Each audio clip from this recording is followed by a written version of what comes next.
एक पत्रकार ने आज हमको पूछा कि मोदी जी के सामने क्या विकल्प है। हमने कहा कोरोना का टीका ढूंढा गया है, बीमारी का इलाज ढूंढा जाता है, विकल्प नहीं ढूंढा जाता है। जिन्होंने बीएसएनएल नहीं बनाया, जिन्होंने रेलवे नहीं बनाया, जिन्होंने एयर इंडिया नहीं बनाया, जिन्होंने एलआईसी नहीं बनाया, उनको एक सेकंड नहीं लगेगा उसको बेच देने में। लेकिन जो बनाते हैं वो उसको बचाने की कोशिश करते हैं। तो जब इस देश का एक बड़बोला व्यक्ति आधी रात को खड़ा होकर के कुछ भी बकवास करे, तो आप ये मत सोचिए कि आपका भला हो रहा है।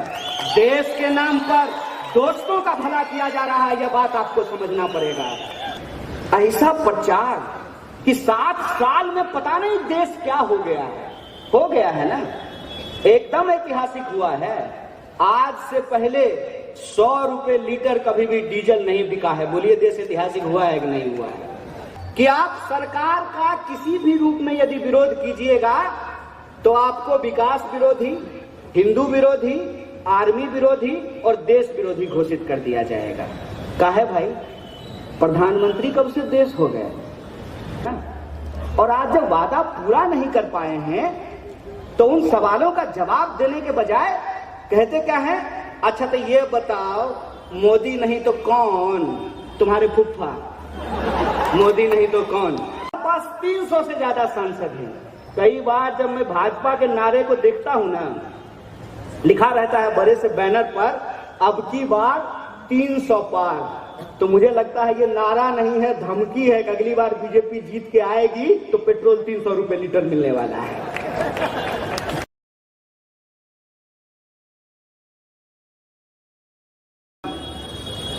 और आज जिस मुद्दे पे हम लोग बातचीत के लिए आए हैं, लोकशाही बचाओ सभा। लोकशाही ऐसा क्या हो गया है भाई कि उसको बचाने का जरूरत पड़ रहा है? यह सवाल अक्सर हमसे हमारे कई भाजपाई मित्र पूछते हैं। भाजपाई लोगों से भी मेरी दोस्ती है, क्योंकि मेरा यह मानना है कि हर बीमार का इलाज करना जरूरी है।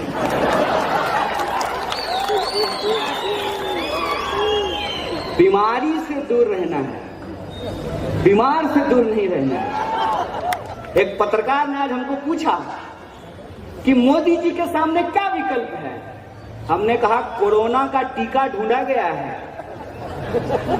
बीमारी का इलाज ढूंढा जाता है, विकल्प नहीं ढूंढा जाता है।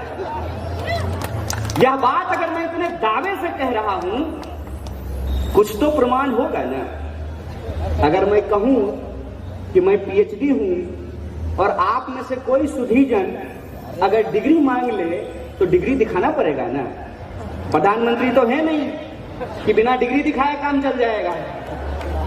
तो जब मैं ये कहता हूं, ये हमारे जैसे तमाम कार्यकर्ता जो कांग्रेस पार्टी के हैं, जो दूसरे दलों के भी हैं, और एक मैं भूल सुधार कर देता हूं भाई, मेरी जरूरत कांग्रेस को नहीं है। मैं समझता हूं मेरी जरूरत कांग्रेस है, और सिर्फ मेरी जरूरत नहीं है। अगर सिर्फ मेरी जरूरत होती तो जब मैं कांग्रेस पार्टी ज्वाइन कर रहा था तो मेरा बचपन का एक दोस्त है, एकदम लंगटिया दोस्त, मतलब चड्डी बड्डी, वो फोन करके बोला क्या डील हुआ है। हम बोले वो जो मंगलयान जा रहा है ना, कुछ दिन पे मंगल पे अपार्टमेंट बनेगा तो राहुल गांधी हमको वहां डुप्लेक्स फ्लैट देंगे। इस नजरिए से मुझे या कांग्रेस पार्टी को देखना बंद कर दीजिए, ये मैं आग्रह कर रहा हूं आपसे। मैं हो सकता है कि शक्ल से आपको बेवकूफ लगता हूं, लेकिन मैं हूं नहीं। तो आप मेरी सूरत पे मत जाइए, मेरी समझदारी पे भरोसा कीजिए। मैंने इस देश का इतिहास बड़ी शिद्दत से पढ़ा है। मैं प्रधानमंत्री की तरह इतिहास में फेल नहीं हुआ हूं। मेरा मार्कशीट देख सकते हैं आप। और जब इस देश का इतिहास हमने बड़ी शिद्दत से पढ़ा है तो हम ये जानते हैं कि हमको, इस देश को, आपको, हर उस इंसान को जो बराबरी और न्याय में भरोसा रखता है, उसको कांग्रेस पार्टी की जरूरत है। और मैं बार बार कहता हूं, यह सवाल एक पार्टी का नहीं है, एक चरित्र का है। कांग्रेस पार्टी एक ऐसी पार्टी है जो अपने आप में पूरी भारतीयता को समेट करके चलता है किसी में हिम्मत, कर सकता है कोई कि एक ही मंत्रिमंडल में, नेहरू जी की मंत्रिमंडल में श्यामा प्रसाद मुखर्जी भी थे और डॉक्टर बाबा साहब भीमराव अंबेडकर भी थे। मैं ये क्यों कह रहा हूं? मैं इसलिए कह रहा हूं कि बचपन से एक शिक्षा दी जाती है, उत्तम मार्ग मध्यम मार्ग होता है। मध्यम मार्ग कहने का क्या तात्पर्य है? अति अच्छी नहीं होती है, ज्यादा चीनी खा लीजिएगा डायबिटीज हो जाएगा। कुछ भी अच्छा अति नहीं होता है। इसीलिए तो कहावत है ना, अति का भला ना बरसना, अति की भली ना धूप। अतिवाद अच्छा नहीं होता है और इस देश का स्वभाव ऐसा है कि हमको अतिवाद पसंद नहीं है। तो जब मैं कहता हूं कि कांग्रेस का चरित्र इस देश का चरित्र है, तो इसका यह तात्पर्य है कि हम एक बगीचे में हजारों तरीके का फूल खिलाना चाहते हैं। इसीलिए हमारा रंग एक रंग नहीं है, बहुरंग है, जो तमाम संस्कृतियों को अपने आप में समेटे हुए है। जो इस देश को बनाया है, जिसने इस देश को आजादी दिलाई है, वही इस देश का महत्व समझता है, वही इस देश की आजादी को समझता है। कहते हैं ना, जाके पैर न फटे बिवाई, वो का जाने पीड़ पड़ाई। जिन्होंने बीएसएनएल नहीं बनाया, जिन्होंने रेलवे नहीं बनाया, जिन्होंने एयर इंडिया नहीं बनाया, जिन्होंने एलआईसी नहीं बनाया, उनको एक सेकंड नहीं लगेगा उसको बेच देने में। लेकिन जो बनाते हैं वो उसको बचाने की कोशिश करते हैं। और आप देखिए कि जब मैं ये दावा कर रहा हूं कि एक तरफ बेचने वाले लोग हैं, दूसरी तरफ बचाने वाले लोग हैं, आंख खोल करके देखिए, टीवी बंद करके देखिए, मोबाइल को ऑफ करके देखिए, अपने निजी जिंदगी में झांक करके देखिए कि आज हमारे जीवन की सच्चाई क्या है। टीवी आपको कुछ और दिखाएगा। तो बस मैं एक बात कह देना चाहता हूं, टीवी पर दिखने वाला हर बात सच नहीं होता है। रात को 12 बजे के बाद ताकत बढ़ाने वाली गोली का जो विज्ञापन आता है, बताइए वो गोली खा करके कितने लोगों का ताकत बढ़ा है। टीवी पे दिखने वाला हर चीज सच नहीं होता है। हेमा मालिनी आकर के कह देंगी केंट देता है शुद्ध पानी, तो उससे पानी शुद्ध हो जाएगा। और तेंदुलकर साहब आकर के कह देंगे ठंडा मतलब कोका कोला, तो कोका कोला ठंडा हो जाएगा। अब फेयर एंड लवली 75 बार मुंह में लगा लेने से भी मुंह गोरा नहीं हो जाएगा। अगर टीवी पे दिखाने वाले ये सारी बातें सच नहीं हैं, तो जब इस देश का एक बड़बोला व्यक्ति आधी रात को खड़ा होकर के कुछ भी बकवास करे, तो आप ये मत सोचिए कि आपका भला हो रहा है। देश के नाम पर दोस्तों का भला किया जा रहा है, यह बात आपको समझना पड़ेगा। और दोस्त कौन है, मैं उदाहरण देकर के बताता हूं कि दोस्त कौन है। जियो जब आया था तो प्रधानमंत्री जी अखबार में विज्ञापन देकर के धन धनाधन करवा रहे थे, याद है कि नहीं है? और बीएसएनएल के बारे में कहा जाता था भाई साहब नहीं लगेगा। बीएसएनएल क्रिकेट का जो मैच होता था, चौका मारा जाता था, तो विज्ञापन आता था कनेक्टिंग इंडिया। कनेक्टिंग इंडिया को ये लोग सेलिंग इंडिया कर दिए हैं, लूटिंग इंडिया कर दिए हैं। और जब जियो आया तो फ्री में बांटा, ले लिए सब लोग। आज जियो कितने में भरवा रहे हैं? बीएसएनएल की याद आती है कि नहीं आती है? आएगी। ये अपने दिमाग में डाल लीजिए कि अगर सरकारी अस्पताल पूरी तरह से बेच दिए जाएंगे, अगर सरकारी सड़कें पूरी तरह से बेच दी जाएगी, सरकारी रेलवे पूरी तरह से बेच दिया जाएगा, तमाम सरकारी संस्थान यदि समाप्त कर दिए जाएंगे, तो प्राइवेट सेक्टर भी ठीक से काम नहीं करेगा। मैं प्राइवेट सेक्टर का विरोधी आदमी नहीं हूं, मैं बस सच बोलने की कोशिश कर रहा हूं। मेरा व्यक्तिगत अनुभव यह है कि एम्स अगर होता है ना, तभी फोर्टिस उससे कंपटीशन करता है। अगर पुणे यूनिवर्सिटी है, तभी प्राइवेट कॉलेज और इंजीनियरिंग के कॉलेज उससे कंपटीशन कर रहे हैं, सिम्बायोसिस उससे कंपटीशन करेगा। ये हकीकत है। इस हकीकत को हमको टीवी में नहीं, अपने जीवन में देखने की जरूरत है। क्या कहते हैं? ऐसा प्रचार कि 7 साल में पता नहीं देश क्या हो गया है ना, एकदम ऐतिहासिक हुआ है।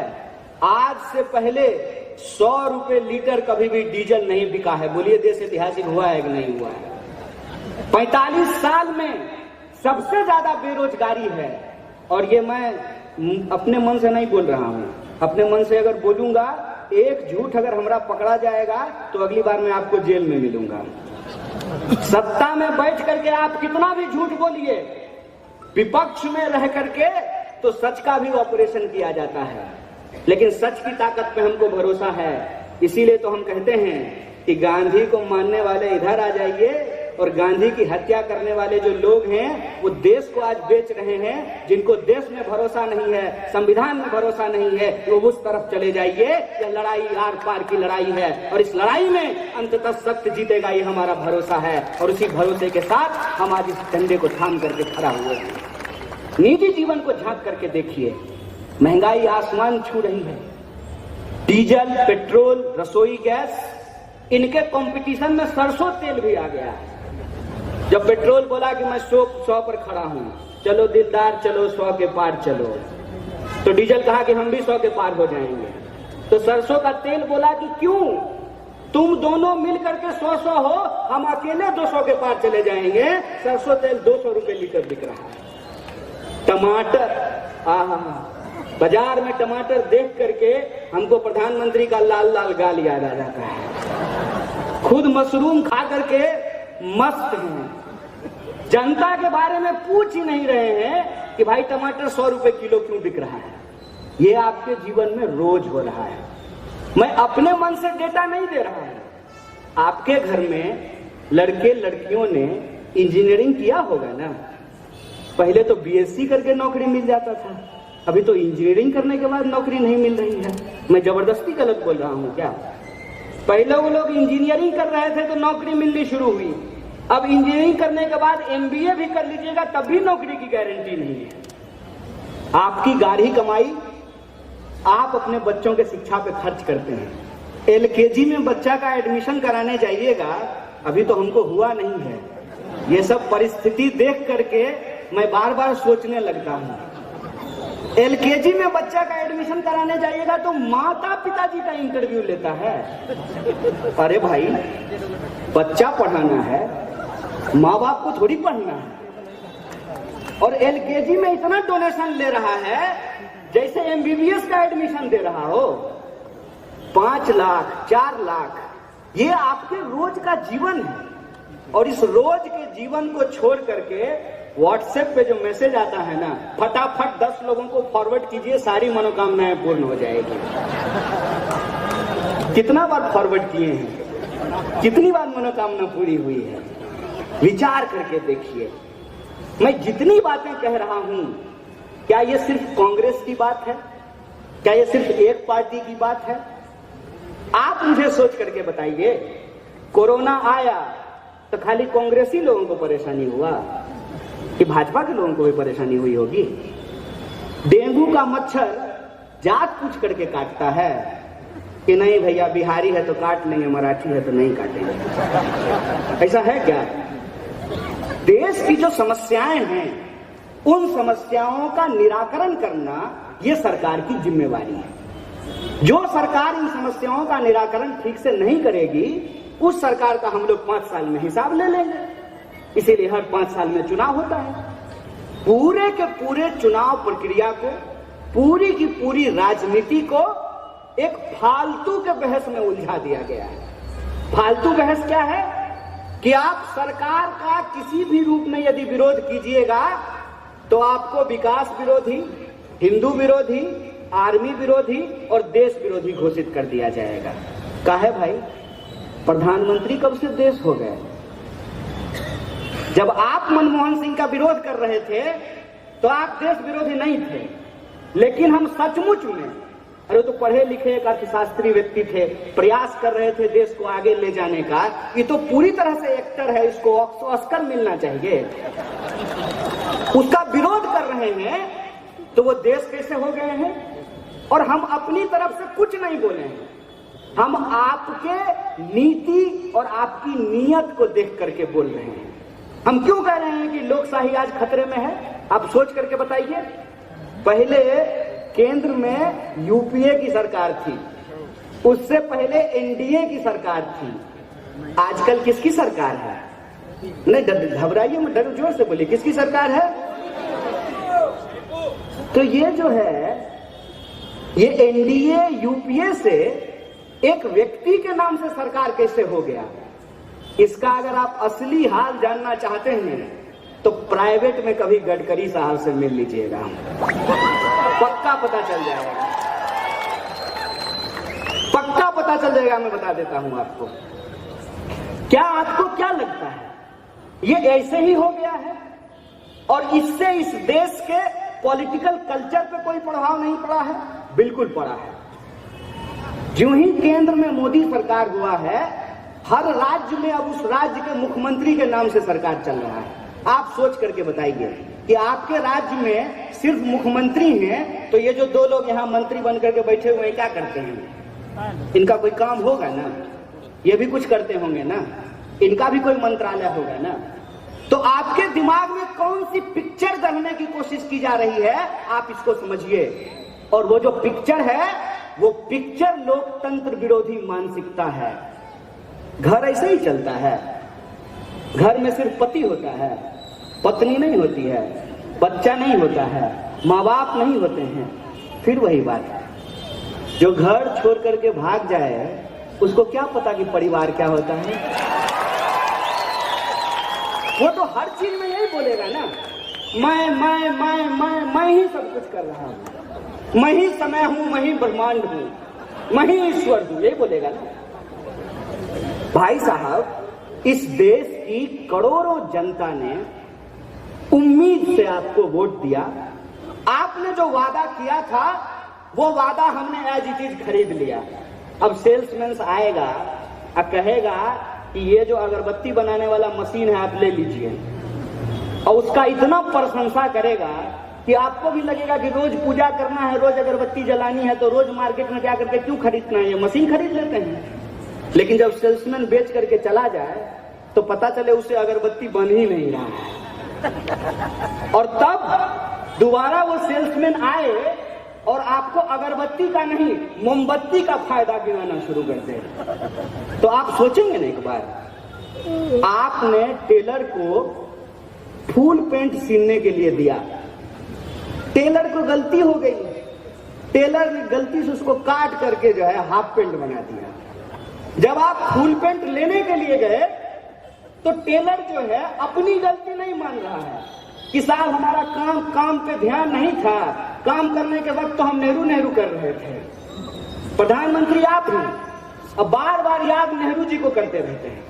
अरे आपको लोगों ने प्रधानमंत्री बनाया है, नेहरू जी को जब प्रधानमंत्री बनाया था, नेहरू जी इस देश को क्या दे करके गए हैं? अगर वो दे करके नहीं जाते, अगर आप कहते हैं, आपकी बातों में सच्चाई है, हालांकि हमको भरोसा नहीं है कि मैं रेलवे प्लेटफॉर्म पे चाय बेचता था, तो आप चाय नहीं भी बेच रहे होते, आप देश के प्रधानमंत्री नहीं बनते, तो उस प्लेटफॉर्म को बेचने का आपको अधिकार मिल गया होता। ये नेहरू की काबिलियत है, ये लोकतंत्र की ताकत है ना, कि एक साधारण परिवार का व्यक्ति खड़ा होकर के देश के प्रधानमंत्री के बारे में बोल सकता है। ये लोकतंत्र की ताकत है ना, ये लोकतंत्र की ताकत है ना, कि गरीब का बच्चा भी देश का प्रधानमंत्री बन सकता है, ये लोकतंत्र की ताकत है ना।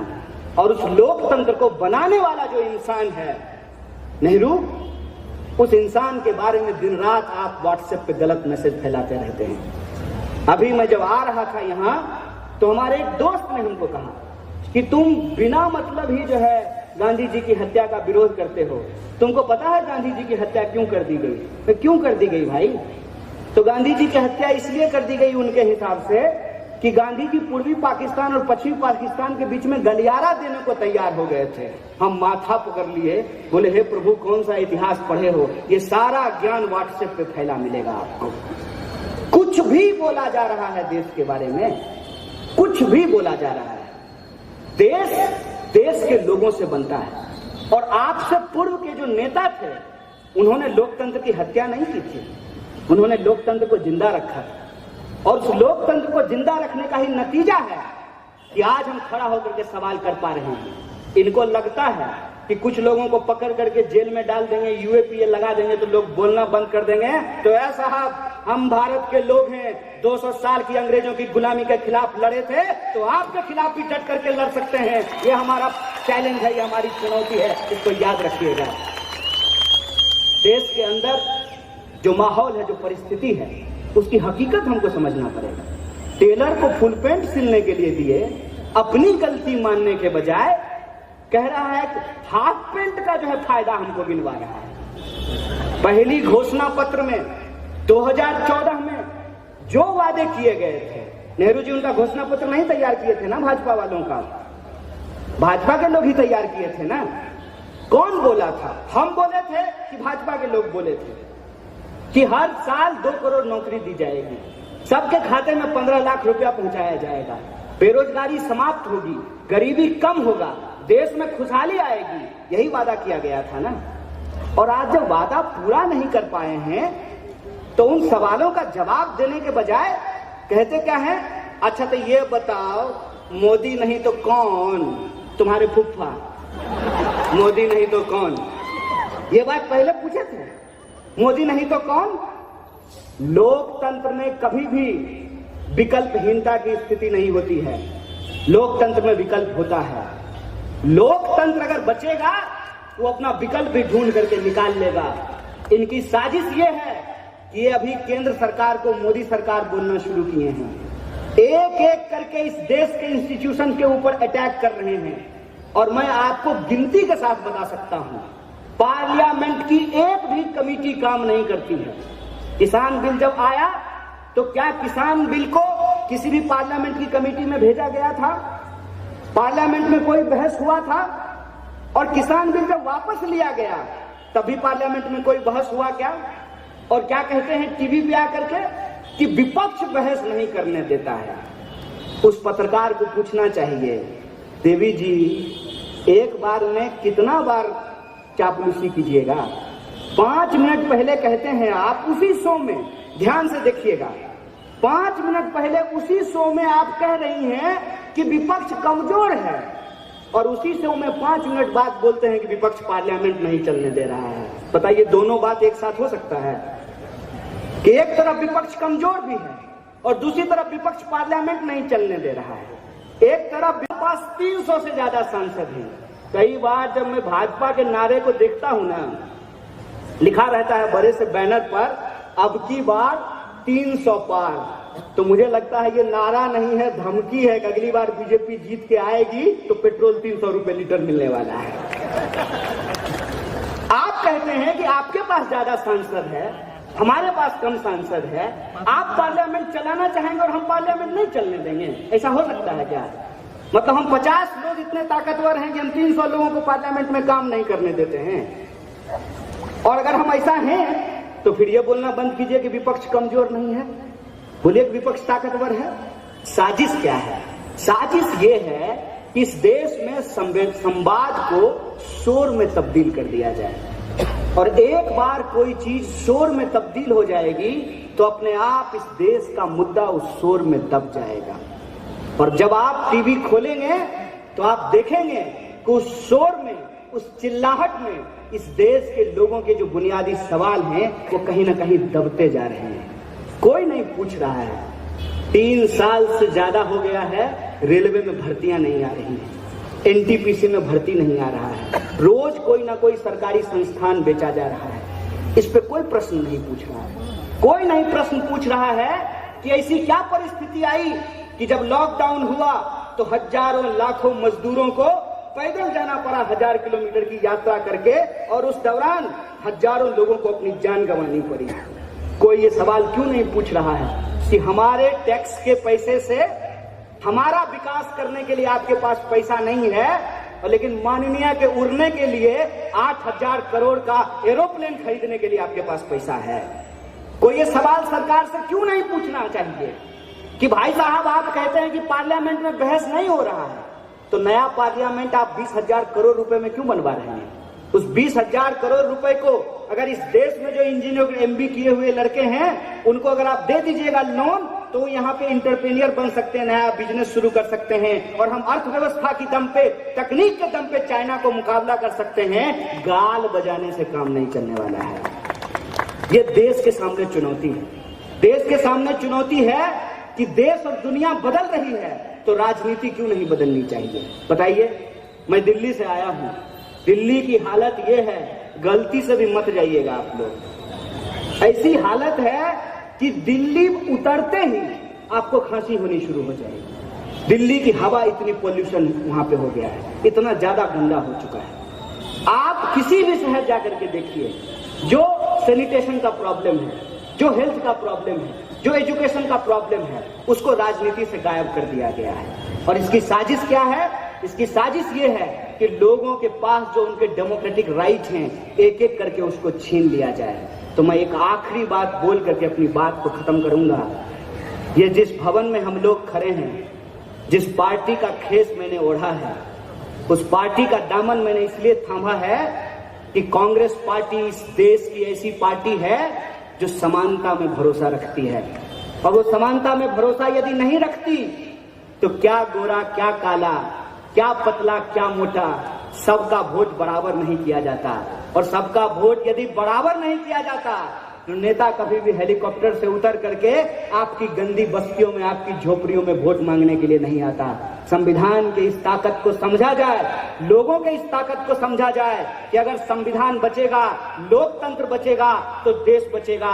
देश देश के लोगों से बनता है, और लोगों का जो व्यवहार है, लोगों की जो एकता है, उसको अगर कोई बचा सकती है तो वो कांग्रेस पार्टी बचा सकती है। इस मौके पे आप तमाम कांग्रेस के कार्यकर्ताओं को और वो तमाम आम नागरिक जो इस सभा में आए, उपस्थित हुए, उनको मैं अपना आभार व्यक्त करता हूं। और इस सभा के आयोजक मंडल को अपना धन्यवाद कहते हुए मैं अपनी बात को सब खत्म करता हूं। शुक्रिया।